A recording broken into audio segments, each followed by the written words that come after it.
everyone, and welcome to the Talent Gap Fireside Chat, where we talk about causes of and solutions to the talent gap. I'm your host, Pete Strauss, and joining me today is Nick Gibson.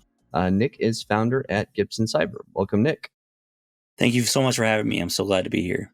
Awesome. Well, thanks for being on, Nick. Could you give our audience a little background on yourself and how you came to be where you are today, professionally speaking? Sure. So I guess my journey started off when I was in the military. Not traditionally, I was infantry, kind of the grunts of the military, but I got a liking to radios, and that's how I got into technology that way. Got out, went to school for IT, and really found a passion in cybersecurity when I went to a boot camp for specific cybersecurity related technology. So that is really where it kicked off my interest in the field. I was able to use my analytical skills that I learned in the military to drive into this field and really flourish. And I really enjoy protecting people and protecting the citizens and protecting people at businesses and other businesses to be able to bring some peace of mind so they can do their jobs and not have to worry about this stuff. I really got to my point of opening my own business when I saw a kind of gap in the market and said, I could do this myself. I think I can provide a better service than a lot of the places out there. So I wanted to do this myself. And I went on that, and we're going in on a month now, and it's been going really great. Great to hear. Yeah, entrepreneurship isn't the right fit for everybody, but for those that enjoy it, it certainly is rewarding. I think that's been my experience as well. Yes. So, I believe you had kind of worked in some in an MSSP and some corporate environments and things like that after you got out of the military. So could you give our audience a little background on what jobs you've held as far as being a hiring manager and maybe some of the challenges that you've encountered while in that sort of position? Sure. Yeah. So, I've worked in both the DoD as well as private sector, like you said, as in the MSSPs. And a lot of the talent gap, quote unquote, that people say isn't really real, in the sense that there's not a lack of people that want to do cybersecurity. There's a lack of knowledge of what it takes to do cybersecurity. And I think that has a lot to fall onto the hiring managers that may not have a technical background, but are in charge of hiring technical people. Interesting. So how can we kind of bridge that gap? Where exactly is the gap in terms of knowledge, and how can we get people from where they are to where they need to be, do you think? I think the gap is this kind of false understanding through the non-technical hiring managers that says someone that has found a formal education or a lot of high value certs is more knowledgeable than someone that has none of these things, but maybe is very passionate about cybersecurity and focuses most of their off time on doing this. Maybe pen testing related or what have you. I think that's where I call it the passion area. You need passion for this field. And I think that's where hiring managers aren't looking for. They're just looking for what buzzwords they can put on a resume. Mm-hmm. Yeah, and I'm guilty of being one of those persons that people that looks for buzzwords. That's a lot of my job, is doing complex Boolean searching and trying to find people that match certain sets of requirements for a given job. As an external recruiter, though, I don't really get any entry level jobs, and in my mind, that's kind of where the breakdown of the talent pipeline that we are or are not developing as an industry kind of comes in. Is we have tens of thousands of people, I would put it at that, maybe even 100,000 people trying to break into the industry, and a lot of those folks do have the passion that you're talking about, but they don't have the ability to get that start in security. So I've talked about it on previous episodes of the podcast, but how do you see us as an industry being able to build and keep the pipeline moving of those entry level folks so that we can get more of those mid to senior level people that everybody wants to hire? How can we get that going?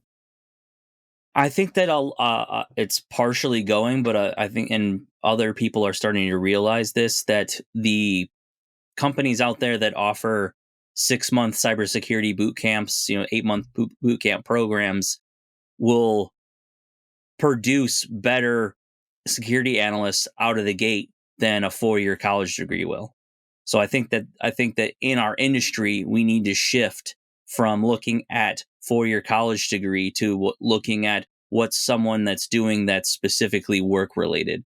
Is that a certification program through, CompTIA? Is that, doing TryHackMe level, learning that way, or just generally going to security conferences and being a part of that and writing research papers? I mean, I would love to have someone that would write research papers come into my SOC as an entry level person, because I know that they are already passionate about doing this work.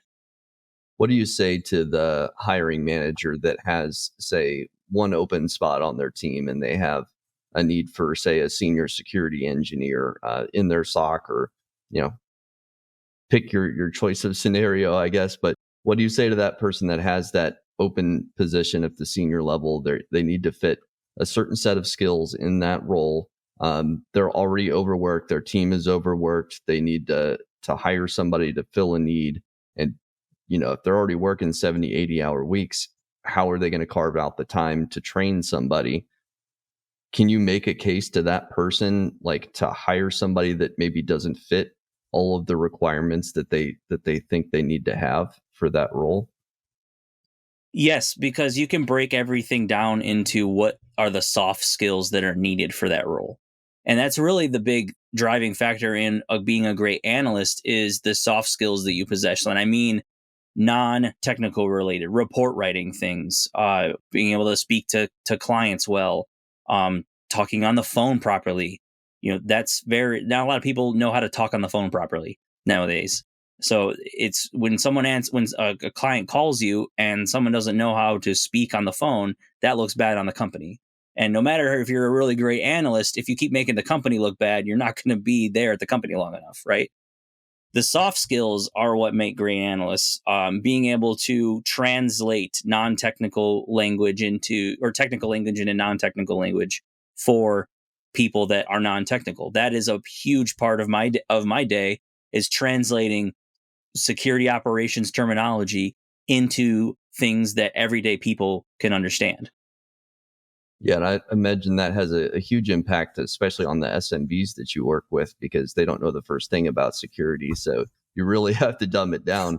But I imagine that talent also applies to anybody who's, like you said, kind of working in an MSSP or something like that, being able to translate those concepts into layman's terms. And I think soft skills are certainly an important part of hiring in security.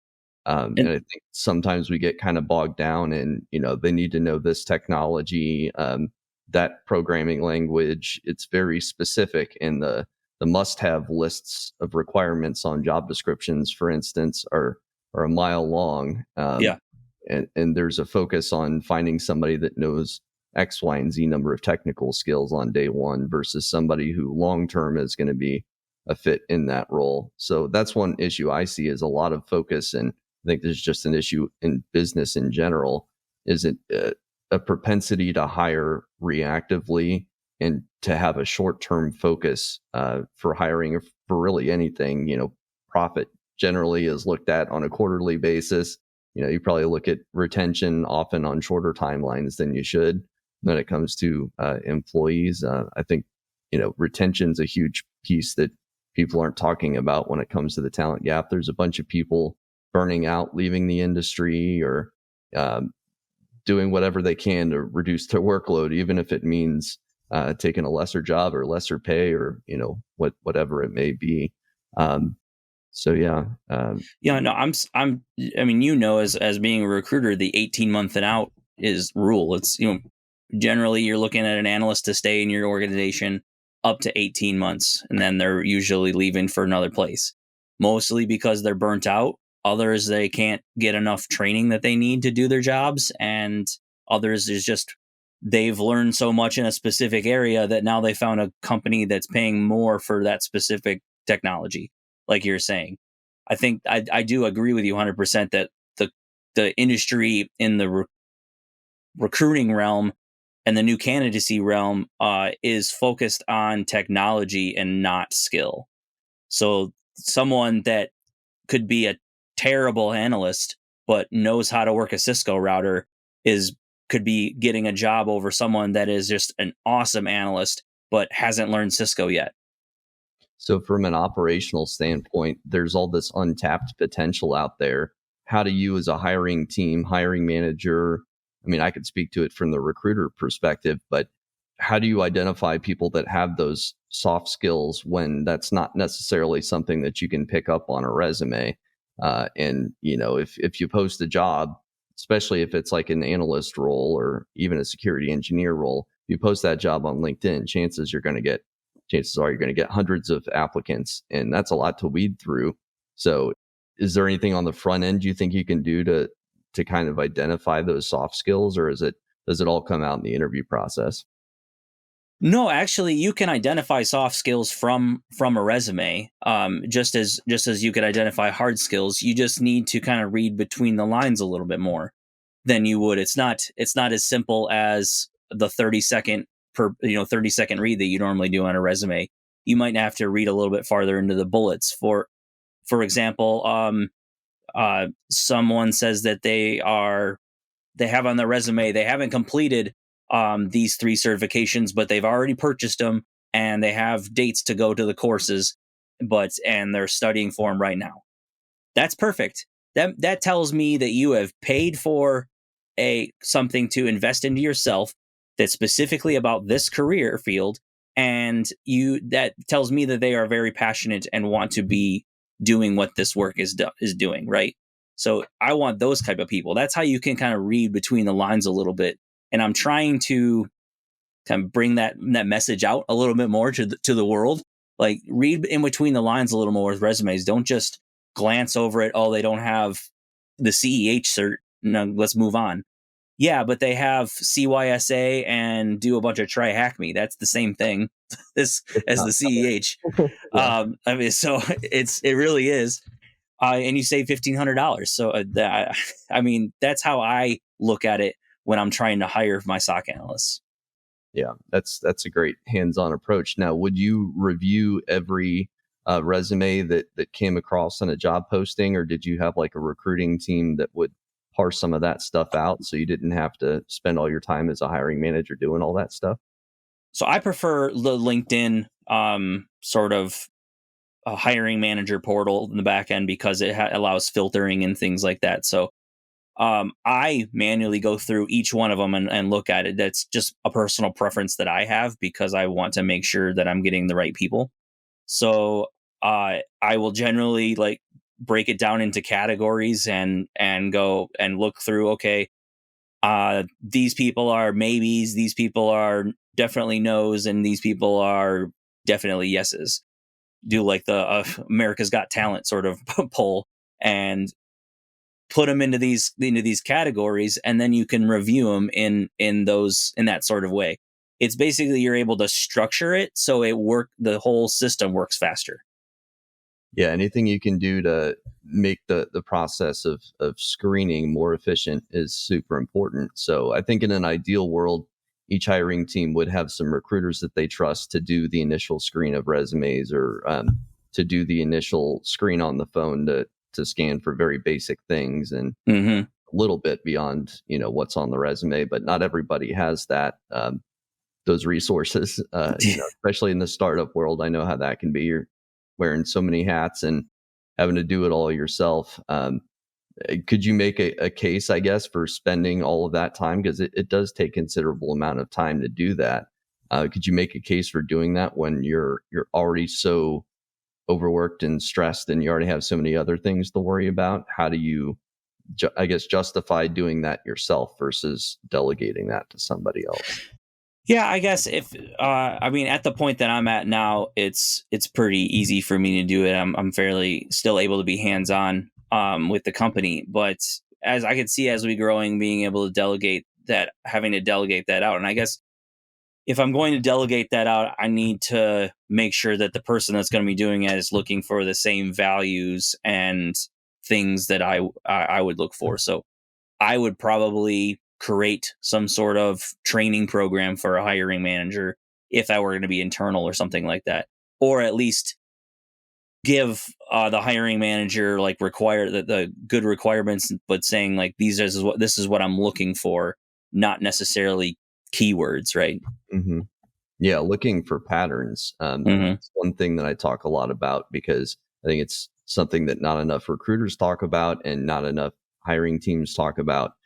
Looking for intangibles and patterns that, like you said, you're kind of reading between the lines more than what's that individual word or that individual degree or that individual certification. You're looking for a story, basically. If you can kind Yes. of envision in your head what this person looks like, if you start to notice a pattern where they're constantly going for new training and stuff like that, that's a really good sign. Mm-hmm. But not everybody will come out and say it explicitly. They may put in their skills pen testing, but then their job is security engineer or security analyst. You're like, well, what is that doing in there? They're not doing that in their day to day, I'm sure. So why do they have that in their skills? But that might be an indication that they're doing something on the side. Yeah. So one thing I learned really early on in recruiting was be careful about your assumptions. Think about your biases or potential biases. Really be objective in the way that you're analyzing resumes. I think one trap a lot of hiring teams fall into is hiring for culture fit, but they can't really define what culture fit is. Yeah. So I'm sure you've kind of encountered that sort of thing in your previous roles. How would you hire for culture fit? And could you design any objective measures around that? I mean, I guess if you can enjoy talking with a person for 30, 45 minutes, they're generally good with your culture. I think after about 30, 45 minutes, people kind of let their hair down a little bit and kind of get used to each other. And so I usually will make, when I'm on like a culture board or something like that for hiring, I'll usually make it a 45 minute to an hour conversation just because I want to kind of get that person more comfortable and really see how they interact with other people. If they're snobby towards one group and neglecting other people or something like that, I could tell they may have biases that might not be a good fit for them here. Yeah, you want to hire a team player, and toxicity breeds more toxicity. So you get one bad apple and it spoils the bunch. Yes. Yeah, totally agree there. Yeah, for me, I think interviews should be more like a conversation than they should be like an inquisition. Mm-hmm. If you put somebody on their heels and they feel like you're constantly trying to drag information out of them, and all your questions are very pointed and difficult, it can feel like you're kind of on trial. And I don't think Yeah. the best out of people in that type of interview environment. The best hiring managers I've ever worked with, I would do a debrief with the candidates, and they would always say, yeah, it just felt like a conversation. Hiring manager felt very genuine, really wanted to get to know me, asked, maybe a tough question here or there, but it wasn't a constant barrage. So, do you find that you would ask people a lot of open-ended questions? Would you make it more conversational? What's kind of some best practices as far as interviews, I think? Yeah, I guess I consider it. I mean, it's a weird analogy, but it's kind of like a first date. When you're in the first interview, you don't really know each other. You're going into this and just kind of being forced to talk about a certain topic, right? So it's easy to break the ice and just start going, oh, hey, yeah, I saw that you did this or whatever on your LinkedIn. I saw that you do mountain biking. I do mountain biking too. You love to fish, so do I. Something that gets a similar common ground between the two individuals, and then you can build a relationship on top of that.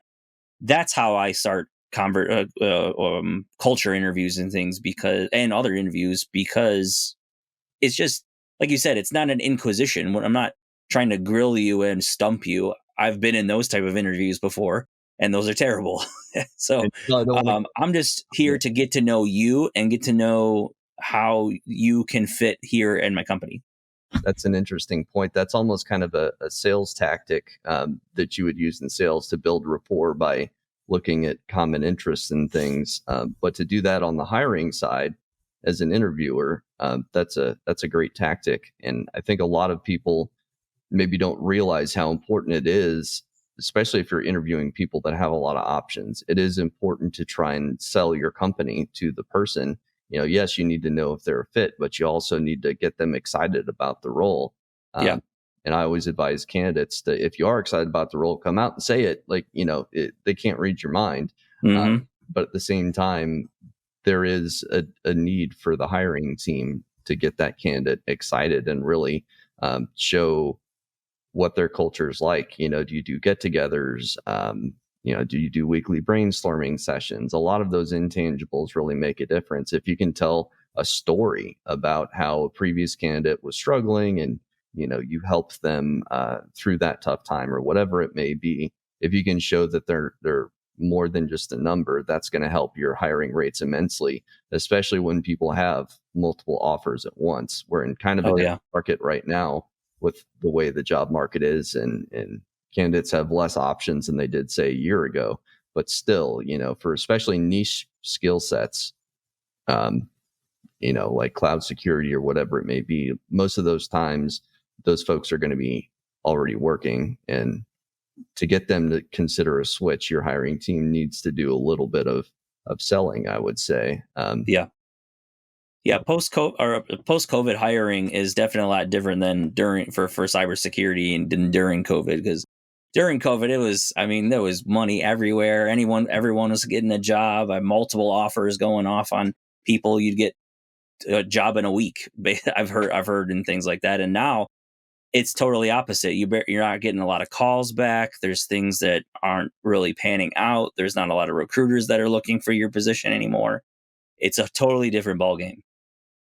So, even if there's candidates flooding the market, like now, for instance, versus a year ago, how would you advise hiring managers to handle that, I guess, increased volume or that changing marketplace for the talent out there? So there's going to be people in the market now that weren't on the market a year ago. There's going to be just a lot more people in general. So what do you do with all that extra volume? Say you don't have a recruiting team. In your case, you had to review every resume. Any tips on that? Yeah, it's really just doubling down on process. So like I do is funnel them into, no-goes, goes, and, star candidates or whatever you want to do for categories, break it down, and then reviewing them in small batches, right? That's the key, is just being able to go, okay, I'm going to review 50 resumes while I'm at lunch or something like that, and be able to knock it out throughout the day and get it done. I can usually handle about 200 resumes in 2 days. Nice. Yeah, and to have a number target like that and to actually block out the time is so important. A lot of research has been done on the importance of time blocking and how that can make you so much more efficient. Yes. We think that we're good at multitasking, but we're really awful. Any study that I've read basically says that every time you have to switch tasks, you lose a lot of productivity. And not only that, but accuracy in the tasks that you're completing. I block off my calendar constantly. It allows me to do podcasts like this and then block off some time for sourcing candidates and stuff like that. So that's great. Now, obviously, you've been a hiring manager in the past, and you've mentored a lot of people, I believe. Could you describe some of your greatest accomplishments as a hiring manager? I guess my greatest accomplishments came from watching the people that I took chances on that no one else really would, and they became some of the best out there. They really flourished in that role, and that's really what I like to see is someone that is passed up by a lot of recruiters because they're not showing the correct side of themselves, right? They're not showing that passion, or they're not showing maybe the technical skills that are needed or something like that, but they are showing the passion, vice versa. Finding those people and then saying, yes, you can come here. Here's all the training that we offer. This is what we do. We're going to take you from where you are now to here in this amount of time. You ready to go? Like, and then, you know what I mean? I like being able to bring the next generation of security analyst up. Awesome. Did you take on any like personal mentees in addition to, developing training programs and stuff like that? Yeah, a couple of them. I partner with, you and I are in the Tampa, Florida area, so I partner with a um, local technical college that has a really good cybersecurity program called Marchman Technical College in Pasco County, and through them, I have mentored and menteed a number of different students, and will be in the coming future. So, um, it's a really awesome program, and I enjoy like going like you and I met at B-Sides Tampa. I enjoy speaking there too, to have people come and say, "Oh, this is my first time at a conference. You did really good. I enjoyed your speech. I'm passionate about this too. Whatever." That's something that I really enjoy. Awesome. Yeah, B-Sides is a great place to meet a lot of very passionate people and a lot of very more junior level people too, that's where they hang out if they have an interest in security. It's usually B-Sides, it's not usually RSA. So Yeah, no, yeah, a little more affordable of the two. yeah, yeah. And I always advise people if they're trying to break into the industry, look at the low cost ways to meet more people in your field. It could be student membership to ISACA or ISC squared, or it could be the local meetup groups, meetup.com. And really, that's a good practice for, I think, anybody at any level of their career, even for hiring managers who maybe want to hire somebody a little bit more junior, but getting to know people face to face, or even like video conferences and like conferences, but on video, stuff like that. That's a great way to meet people too.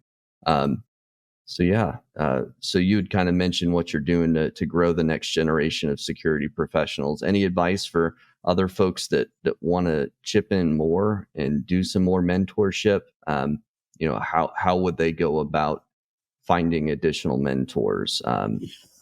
I guess being Like you just said, well, volunteering at different conferences, volunteering to work at some cybersecurity programs. There's even high schools now are having cybersecurity programs within them. So there's the opportunity for volunteering is out there. You just need to find it in your local community. awesome. So are there any topics in the security field, especially as if it's related to hiring, but any topics you could think of that we're not talking about as an industry, but we should be? Um, I mean, a lot of a lot of speech is being, yeah, a lot of talk is happening with AI tools right now, and a lot of people are on the fence on it. But I don't think that people are really understanding what both a risk it is to security and to the hiring and to hiring as well. I mean, now you have reports of catfished video call conferences with AI generated video on the other side. That's something that's real and out there, and people have to be leery of now. I don't think that we're talking about how prevalent that stuff is going to become in the next 10 years. hmm Yeah, it's something we could probably dive into a little bit here because we have a little bit of extra time. It's something I've been tracking pretty closely. I don't know how it's going to play out. I don't think anybody really does. The issue that I see here is we currently have tens of thousands of people trying to break into the field. Yeah. There's currently a lack of ways for them to enter the pipeline to become senior security professionals. And if AI wipes out the low hanging fruit, the entry level jobs, the things that Yep. can be automated, at what point is there then any entry point for anybody into the field of security? And how do we grow those senior people? Do you have an idea of how you would see that playing out? Um, I mean, I hope, well, the way I hope it works is that AI becomes a part of the toolbox that analysts use at the everyday, and not completely replacing analysts. I think when we at this point, if we completely replace the analyst, we'll be losing a lot of, honestly, a lot of the security posture will have take a big hit, because there's not that human element that says, yes, this is good or bad based on my past knowledge of whatever. The human computer, the brain, is still the fastest and best computer that we have until we get to crazy quantum computing. So for now, the analyst still needs to stay in place, but augmented with AI. I think that we're also not talking about how we need to do that, how we need to enhance a security analyst and not just replace them. Yeah. My fear is that in the next 5 years or so, AI is going to be as good, because it's already is impressive in certain narrow areas like playing chess or Go. It's already far better than any human is ever lived. So really, AGI is what we think about when we think of AI, artificial general intelligence. And that's where it could be a potential full replacement for a human. I just don't know how close we are to that. But yeah, I mean, I think I see the role of analysts, say, in a SOC, if that happens and we get AGI that can, it's AGI's experiences are as good as a human's as far as reading between the lines and recognizing patterns and stuff at that point. So what then is the role of the person? Well, I would see it as that human client facing aspect. We're still going to want humans in that. Like, I look at it from the recruiting perspective. I think AI eventually could be as good of a sourcing candidates as maybe I am. I think it's going to take a while because I'm pretty damn good at it. But I don't know that it'll ever be able to talk to a candidate the same way that I can, at least not for a number of years. And I think if a person knows that they're talking to a machine on the other end, that's going to turn them off no matter what, at least for the foreseeable future. There may be a point in time sometime in the future where we get to the point where it's just business as usual, and people just are accustomed to talking to machines, and it's just normal, I guess. But I don't think we're anywhere close to that now. I could be wrong. Yeah. I mean, technically speaking, Chat GPT or just GPT in general has broken the Turing, or has completed the Turing machine or Turing test, right?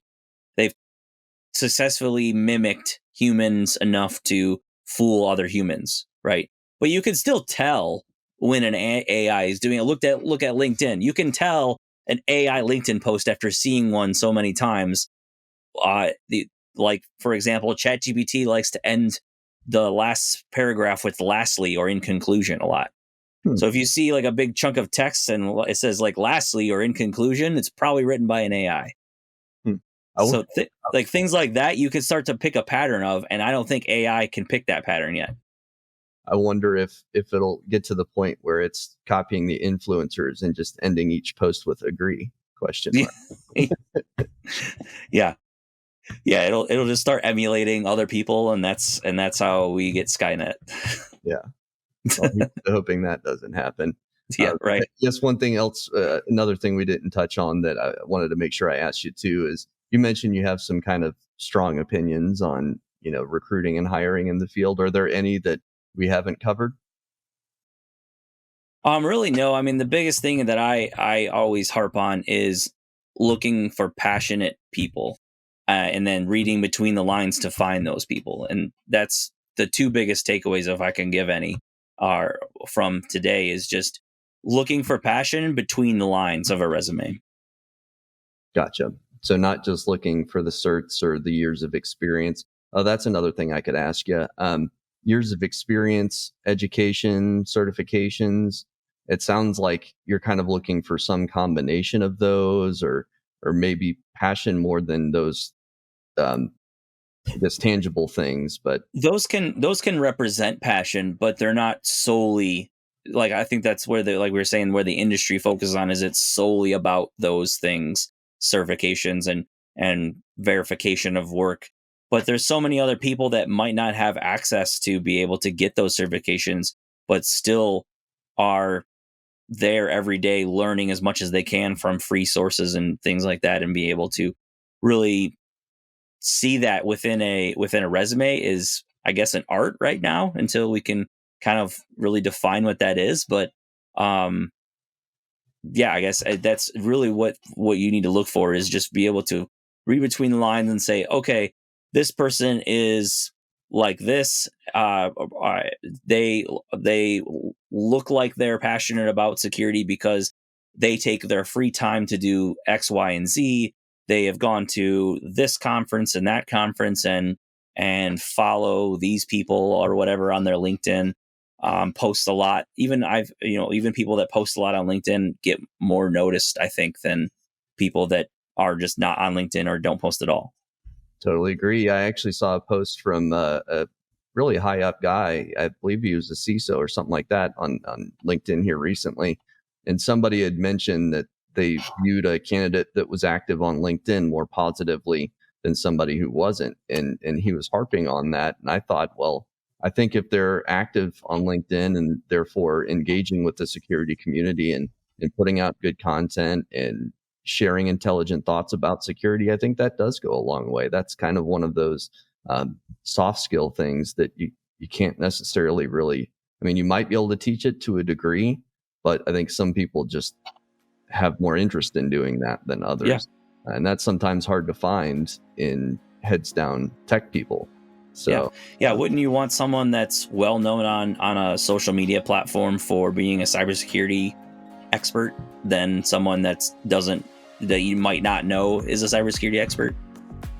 Yeah, and then I mean they almost kind of bring their own brand and following with them. I see that myself that way as a recruiter.